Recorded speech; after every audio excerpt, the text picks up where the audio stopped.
ইন্না মিন ইজলালিল্লাহি ইকরামাজিশ শাইবাতিল মুসলিম।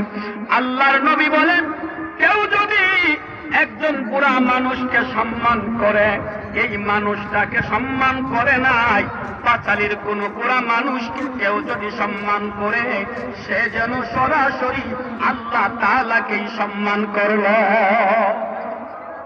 দাম আছে নি বুড়া মানুষ?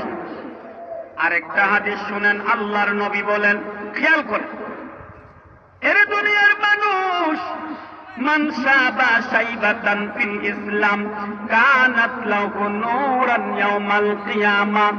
নবী বলেন, এরে আমার উম্মত, কেউ যদি বুড়া হয়ে যায়, মাথার চুল সাদা হয়ে যায়, ওই মানুষটার ভেতরে যদি ঈমান থাকে, ঈমানদার বুড়া মানুষের মাথার চুলগুলো হাসরের ময়দানে নূরের আলোতে ঝলমল ঝলমল করতে থাকবে।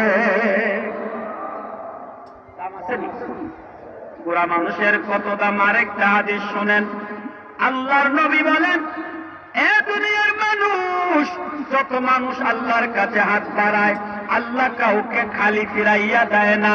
খাসাতান ইযা কানা শাইখান কাবীরান, বিশেষ করে কোন বুড়া মানুষ যদি আল্লাহর কাছে হাত বাড়ায়, সবার হাত আল্লাহ খালি দেয়, বুড়া মানুষদের হাত আল্লাহ খালি দেয় না।